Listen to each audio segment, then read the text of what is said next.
G'day and welcome back to the channel. So in this video, what I'm going to do, I'm going to share with you all why the GU Patrol all of a sudden was gone. It left the channel, never got to be seen again, and the FJ replaced it. Some of you know why, some of you are probably wondering why, and some of you probably didn't even realise I had a GU Patrol prior to the FJ. But the GU Patrol was in the family for 14 years. That vehicle took us on the road for 4.5 months in one trip. We ended up going to the Kimberleys and all around Western Australia and up to the top end, etc., and down around Tasmania. Numerous trips to the Flinders Ranges, outback trips are countless, high country trips. Well, the high countries, this was the GU's second home. All right, so how did the FJ end up being part of the family? Well, the big question, I've got a few questions I'll be answering for you all. So stay tuned and watch the big clincher of why the GU actually ended up leaving and the FJ came in. Now, there was quite a few things over a period of time that the GU was showing signs of wear or tear. So over 450,000 Ks, a lot of hard Ks, a lot of outback touring, high country, everywhere else, towing, not towing, driving, you know, 40+ degree days and snow runs and everything like that. So this thing was, it had done a lot of work. So there's no hiding that. It's all out there for everyone to see. A few little... You're going to drive through that? Yep. Dad? That's great.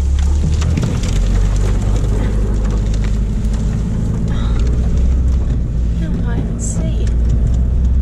Where's this go? Let's talk about the engine now, and I'll just focus on what needed attention there. So the timing case cover, when you started and moved the car a short distance, it was starting to drip coolant down. So there were signs of coolant underneath the block and dripping on the front diff.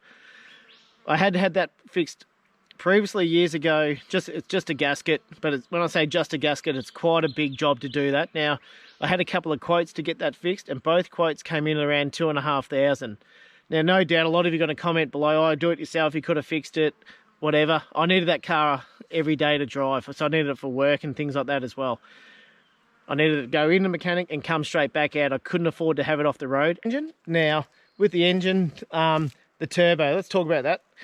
I don't think the turbo was actually doing a lot. It was just sitting on the side of the engine there, just spinning around. I didn't have a boost gauge in it, so I wasn't sure, but just going off feel, there were certain hills where I would have done 90 up.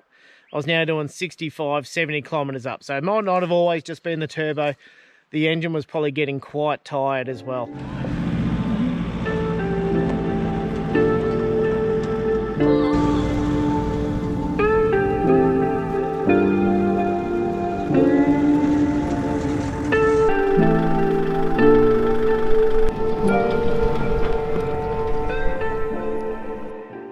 This is what happened when the GU finally didn't go again, or finally when I actually didn't drive it anymore.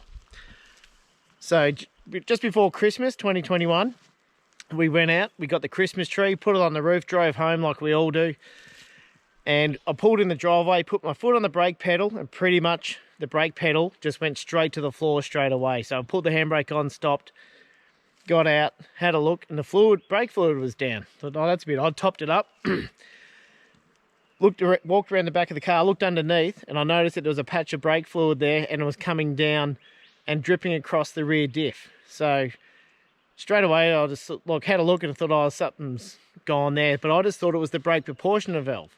So I went and bought one of those. But little did I realise at the time that that wasn't the issue. The issue was the chassis had actually tore or cracked or whatever you want to call it, and the back of it was pushing down. And in the GU, those that don't know, the brake lines run across the top of the chassis, and because it had flexed down, it had rubbed on the brake line, rubbing through the brake line, causing all the brake fluid to come out. So now we had two issues: no brakes, so I couldn't drive it anywhere, and the chassis was now cracked, torn, whatever you want to call it, at the rear. So then I couldn't drive it. So to get quotes and things done for it, the car had to go onto a tow truck. Now this is where it became quite tricky, working out what we're going to do with the GU. So the reason it became tricky is I couldn't drive it anywhere to get it assessed to be looked at or it had to go on the tow truck because obviously it had no brakes.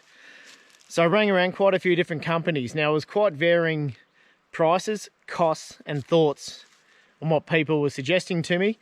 And believe me, I was going through a lot of things in my head thinking, right, what's the best should I do? Should I keep this car, fix it, put it back on the road, throw a heap of money at it, possibly look down the engine conversion path as well later on and just get it up and running?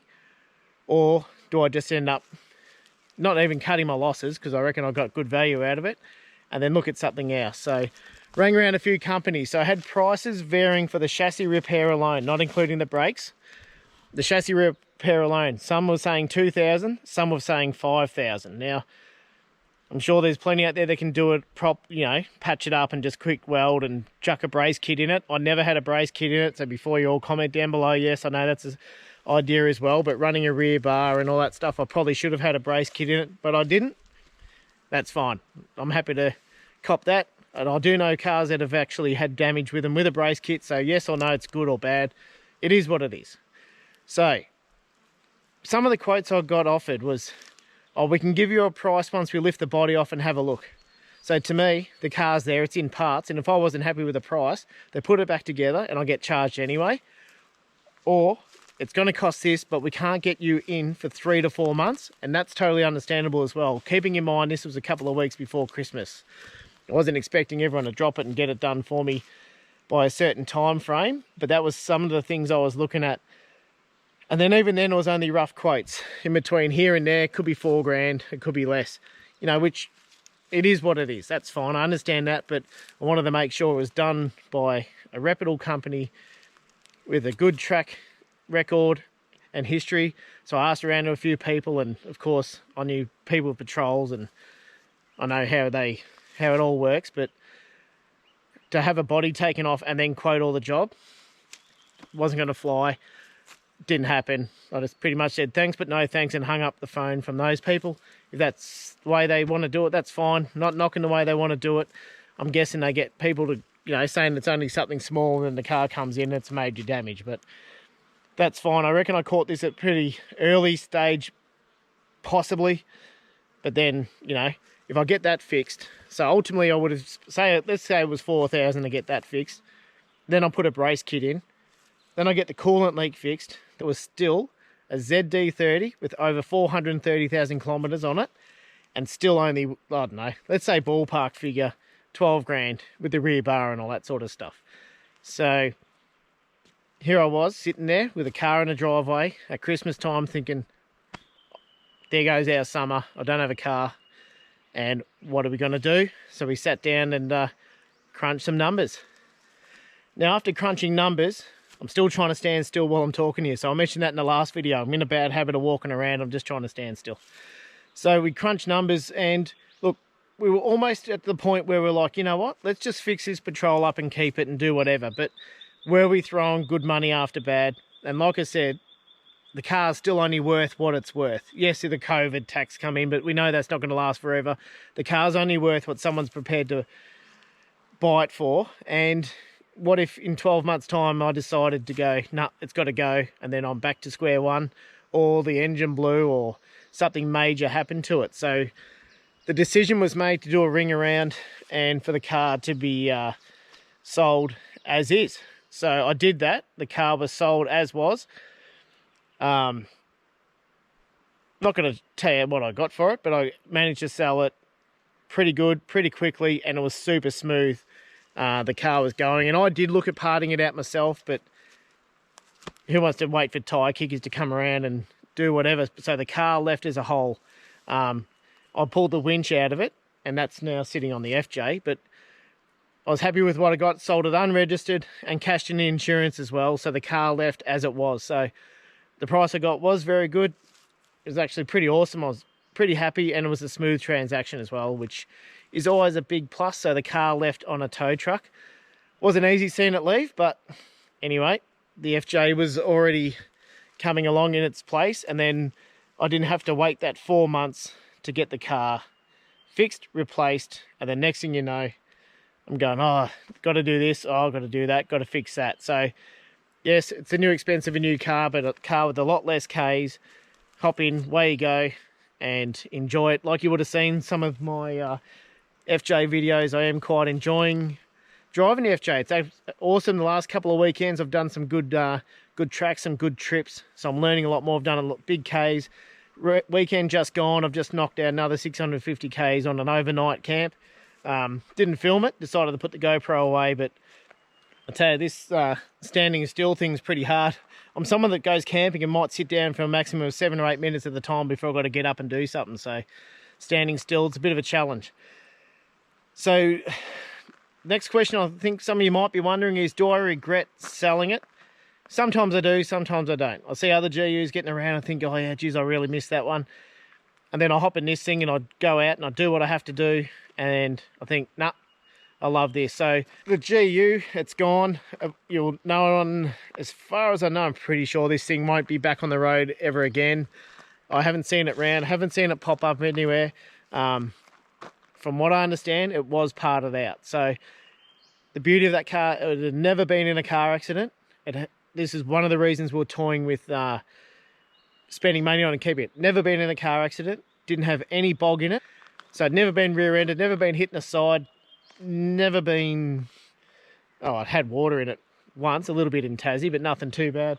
So it was a good, solid, honest car body-wise. I could have probably sold it, just the body and the running gear for a bit, but like I said, I just wanted the whole thing gone. None of these headaches of tyre kickers coming around and doing this and that. And the age of it was good. We even contemplated maybe even looking at chopping it down the track. Well, I did. I hadn't run that past the rest of the family, but maybe chopping it down the track and doing all that sort of stuff as well. But I probably wouldn't have, but it was just all those options. You know, you're just thinking a million things over. What should I do next? What do you think? And I'm sure a lot of you guys watching this would understand that.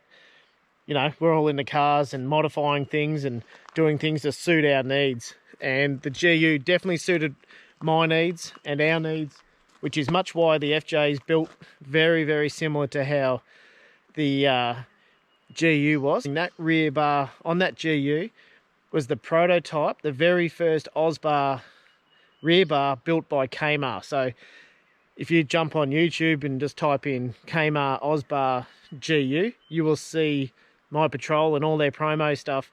The Patrol was also used in all their brochures and things like that. So it's done a fair bit of stuff, that car. So that's where all the memories are good.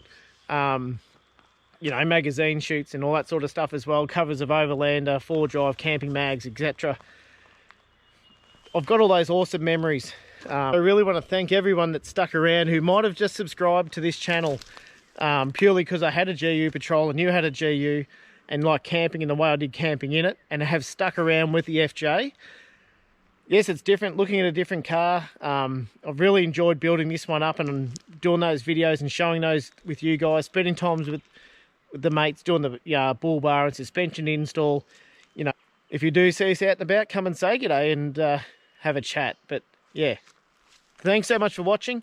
Something a little bit different this video. I'm just quickly filming this after work and bring you along and share why that GU is no longer in our family or part of the channel. All right, thanks for watching. Cheers.